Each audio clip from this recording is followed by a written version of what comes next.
안녕하세요. 국민건강보험공단의 신범식입니다. 반갑습니다. 저희가 주택금융부채 공제라는 제도를 도입하면서 정말 고생을 많이 했는데 이렇게 상을 받게 돼서 정말 영광으로 생각합니다. 거주 목적의 주택 등을 위해서 대출을 받은 금액은 재산에 포함하지 않도록 하여 저소득계층의 건강보험료 부담을 낮춰주는 것이 주요 골자입니다. 공제 신청을 하시게 되면 대출 정보를 실시간으로 확인해서 앞으로도 계속 공제를 받을 수 있게 그렇게 해드리는 제도고요. 건강보험료 입장에서 봤을 때는 연간 26만 원 정도 보험료가 절감되는 효과가 있습니다. 이런 뉴스 아마 많이 보셨을 텐데요. 작은 집 한 채 있고 그나마도 대출을 받아서 이자 갚기도 어려운데 저소득 지역가입자의 건강보험료 중에 재산보험료가 47% 수준을 차지해서 부담이 되고 있는 상황인데요. 이러한 상황을 해소해 드리기 위해서 고민을 하게 되었고, 대부분의 국민이 주택을 구입할 때 대출을 받는다는 점을 착안해서 제도를 도입하게 되었습니다. 실제 거주 목적의 주택인지 확인을 하기 위해서는 국민이 서류를 9종 이상을 제출을 하셔야 하는데요. 이 부분을 저희가 행정안전부의 자료를 전체 연계를 하고 대출 정보 또한 실시간으로 확인할 수 있도록 시스템을 구축해서 서류 없이, 방문 없이 신청만 이렇게 하시면 건강보험료에서 대출 부분이 공제되게끔 그렇게 시스템을 구축한 것이 주요 골자입니다. 제가 알기로 다른 기관에서도 금융기관의 자료를 이렇게 확보하는 부분이 있는데 자료 확보하고서 사용까지는 한 7일 정도의 시간이 걸리는 걸로 알고 있습니다. 저희 쪽 프로세스는 실시간으로 대출 정보를 확인할 수 있도록 하였기 때문에 그런 민원이 추가적으로 발생하지 않습니다. 그래서 이러한 프로세스를 타 기관에서도 같이 공유해서 확산할 수 있겠습니다. 가장 어려웠던 부분은 저희 공단은 지난 20여 년간 금융정보 등 대출정보 연계를 하기 위해 노력했었는데 금융위원회와 신용정보원 협의를 거치는 과정에서 협의가 정말 잘 진행이 되지 않았습니다. 저희가 봤을 때는 분명히 자료를 확보할 수 있지만 금융위에서 판단하기로는 관련 법령이 미비한 것으로 그렇게 판단을 해서 추진이 안 됐던 부분이 있었고요. 그래서 저희가 보건복지부와 지속적으로 협의를 하면서 반드시 이 법령을 개정해야만 모든 국민이 대출 정보를 서류 없이 이렇게 확인할 수 있도록 할 수 있겠다 해서 수차례 협의를 거쳐서 간신히 법을 개정했습니다.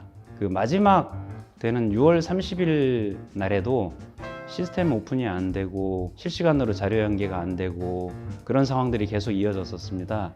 마지막 9시경에 오픈을 하게 됐는데 실시간으로 연계가 되는 모습을 보고 다 모여서 이렇게 박수를 치면서 할 수 있다, 이런 부분을 같이 공유했었습니다. 신용정보원에 시스템 구축을 하기 위해 제시했던 방법은 다른 기관에서 사용하는 7일 이상 소요되는 그런 방식을 제안을 했었습니다. 제가 IT 분야에 한 30년 근무를 했는데 시스템 구성도를 직접 제가 그리고 가서 이렇게 했을 때는 문제가 많다, 공단으로 신청한 민원이 전국 금융기관의 민원으로 확산되는 부분이 있다, 이런 부분들을 강조를 해서 실시간 연계할 수 있는 걸로 신용정보원 등의 동의를 이렇게 이뤄낼 수 있었습니다. 사실 주택금융부채 공제제도는 저희 기관 내부에서도 대출 정보를 한 번도 확보한 적이 없었기 때문에 서류 없이 신청이 불가능하다라고 판단되었고 모두 다 못한다는 그런 제도였습니다. 근데 그 제도를 저희가 실시간으로 구축을 하고 나서 직원들 입장에서 봤을 때는 엄청난 시스템이 만들어졌다, 이런 칭찬을 받았고, 국민 입장으로 봤을 때는 온라인으로 편리하게 신청할 수 있구나, 이런 평가를 좀 받았습니다.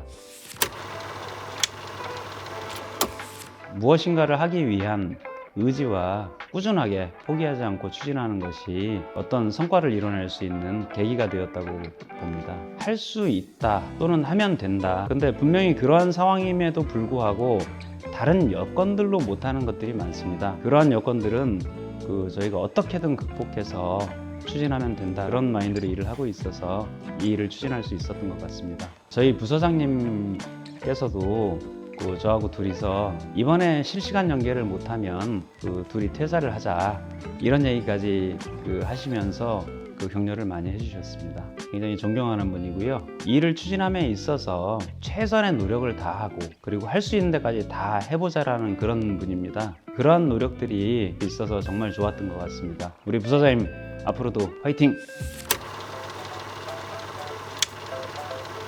혁신은 무엇인가를 이루어가는 과정이라고 생각을 하는데요. 그 과정을 끝까지 이루어냈을 때 그때 결과물로 혁신이 이렇게 만들어지는 거라고 생각을 합니다. 포기하지 않고 꾸준히 노력해서 추진한다 그러면 모든 일들이 이루어질 거라고 저는 믿습니다. 제가 사실은 IT 분야에 한 30년 정도 근무를 했습니다. 업무와 IT를 함께 연결을 하면 많은 일들에 대한 혁신을 이뤄낼 수 있을 거라고 생각을 합니다. 근데 이제 제가 진짜로 하고 싶은 거는 같이 일하는 동료 직원들이 알아서 이렇게 따라오게끔 하는 그런 혁신을 전 했으면 좋겠습니다. 그래서 일하는 사람들이 함께 느끼고 함께 공감하고 같이 추진할 수 있는 성과를 이뤄내는 게 아마도 앞으로 미래를 위한 가장 큰 혁신일 거라고 생각을 합니다.